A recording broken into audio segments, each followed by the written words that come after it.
Hey everyone, welcome back to MobilityWOD. I want to take a second and talk about a case that we had. We want to just walk you through some of our clinical reasoning. So this is a little bit different. We've never done this before, but we wanted to just have a second where we dissect something we saw in the gym with one of our coach athletes and then talk about sort of our systems approach and why we think the way we think. So you can see a little bit of our treatment and a little bit of our rationale for that, and more importantly, how these things interact. Because one of the things that's going to happen in the world is that as a coach living in the gym or as a parent, you are going to come up against tissue restrictions, movement restrictions, and one of the things that we want to make sure that you can do is that take a crack at fixing it. Can I improve this? What we don't want to do is just keep ourselves stuck in third gear and in a bunch of compensation and then end up with a problem. So what's interesting about this is that this was a friend of ours named Jeff who is a 102 coach. So he's been through our formal level 2 course. He's engaged with us, and I saw him up in Seattle not too long ago, and he had a really catastrophic ankle fracture as a kid. And so I think he was like 12 years old when this happened, maybe he was younger. And the idea was, everyone said, it looks good, and it's totally fine, you have no problem with that. And in his language, in his own words, he talked about how sort of that was this really interesting inflection point where he ran and his foot was turned out, he couldn't skate, he couldn't ski because there was something strange about his foot. Now he had certainly had trauma to the growth plate and trauma to the ankle. And anytime we pick up an injury, an old injury, or something that we call around the house, we call it old and cold, what we start with is this idea is that no one knows actually how much function can be reclaimed out of that tissue system. We don't know how much movement improvement we can get. We don't know if we can improve the system.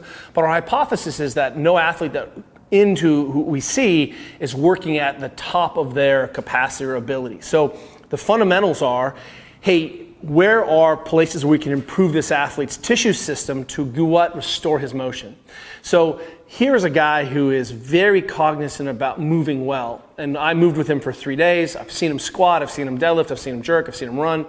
And he's working at the limits of that tissue restriction. So we know that it's not a motor control problem. We know it's not a technique problem or a movement learning problem. That's probably a better word than motor control. So from a movement expression problem. So there's some issue in the biomotor system that may be preventing him from working. Now, what we often see is that when people are going or think about mobilizations, they only think myofascial.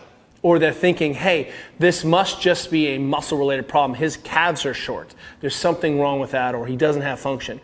And what we did explicitly in this, particularly because I know that he's been working on all of that to try to improve his range of motion, instead, we did was use some of the techniques and tools and thinking that we are sort of hallmarks of our system, and that's namely a systems approach.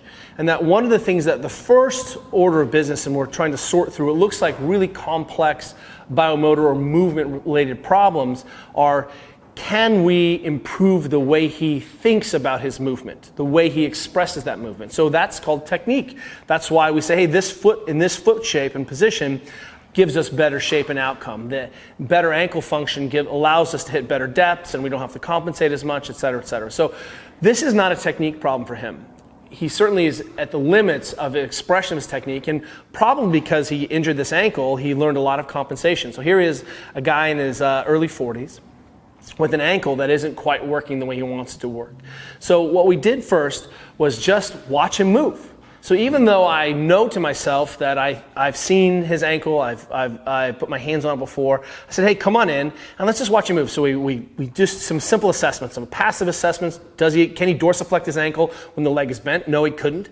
When he's loaded, when it matters most, is he missing his ankle range? Yes. Can we give him a test to allow him to see that and retest it?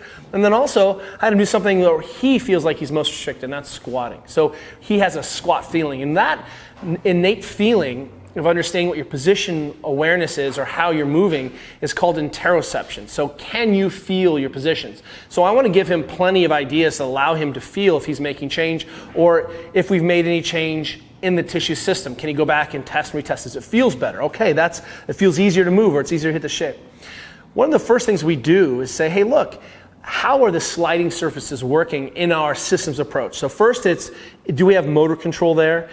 Second component, if you follow MobilityWOD, we'll say, hey, is this a joint capsule problem? Is this a joint restriction problem in the capsule? And a lot of times when we see a lot of the myofascial work done or mobilization work done, very little time is actually spent working on the joint capsule. People just think it'll take care of itself. But capsular pattern restriction has a clear pattern of missing range, and that capsule can account for upwards of 50% of the tissue restriction in a joint system. So the key here is that I'm saying, hey, is there a movement-related problem? Is it a capsular problem?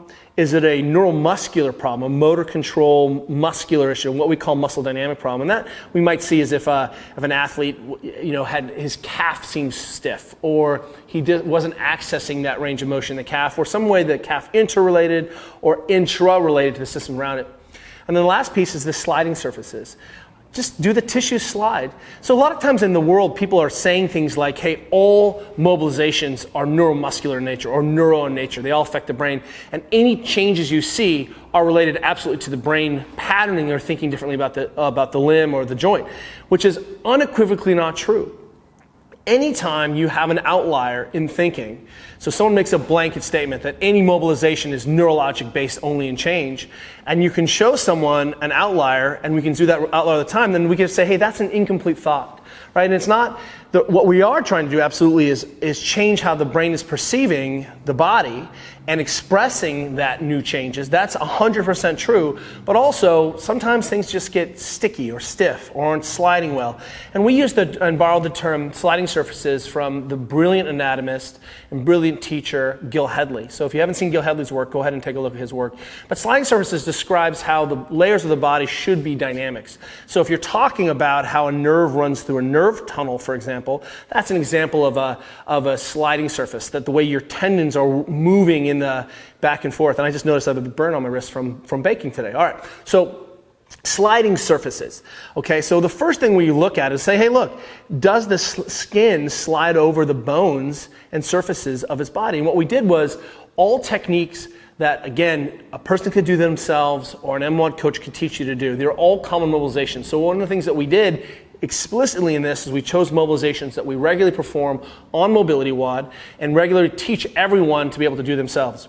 We look at his ankle range of motion, we check at how well these tissues are sliding, and it turns out they're not sliding well at all. In fact, when we grabbed his heel pad and started to pull on just the skin around the base of the heel, when I pulled around the skin, it moved the connective tissue and skin systems all the way up to his knee. And so what we saw was that if I pull on the skin at my ankle, or my wrist, it shouldn't necessarily be yanking on the whole fascial system all the way up to my leg, all the way up to my knee or into my elbow. And what we saw in him was that, man, it was really, really stiff and really, really connected. So we tried to uncouple that. And what did we do? We just tried to do a little, some basic mobilizations to restore how those tissues are sliding and to look at some of these things we call osteofascial junctions. So how is the skin relating to the bones in the area? Those things should slide.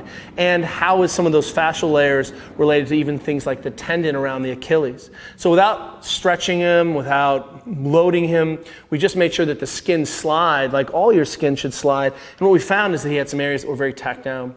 His retest was that he moved a little bit better. He's like, wow, that feels better. Then what we did was we said, hey, the joints are supposed to move. So we have these small intra-articulations of the joint.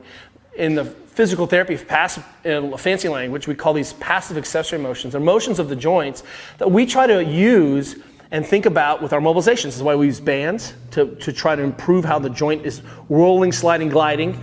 So rolling, right, sliding, and gliding. So I have to have all three of these rotations, however you describe them. The joint needs to do this, the joint needs to do this, and it needs to do this. All of these motions are combined motions.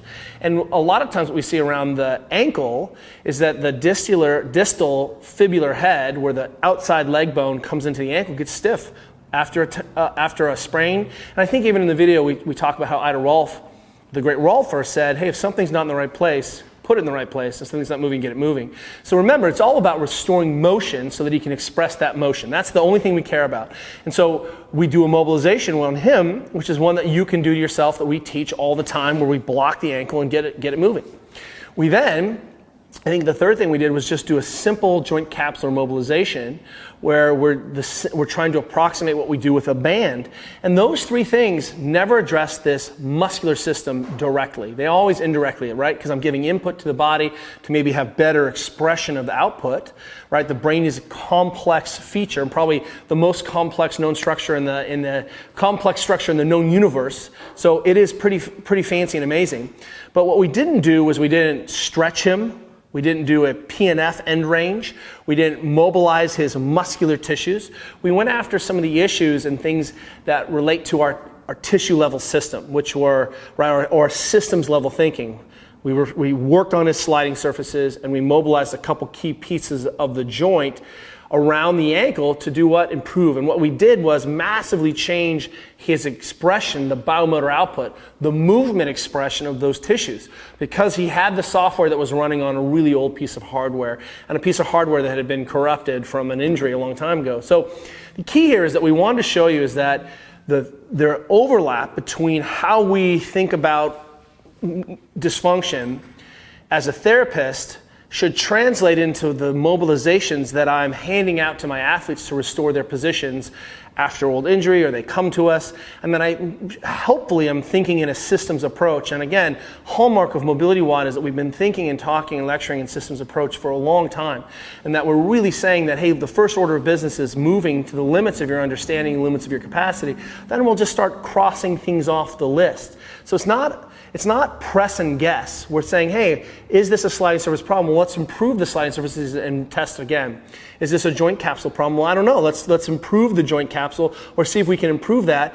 Hey, is this a muscular dynamic problem? Is that muscle just stiff and shut down? Well, can we improve that through movement or through training? And when we get through all of those tissue systems, turns out there's always capacity to be had, and sometimes for some of our elite athletes it's a tiny bit.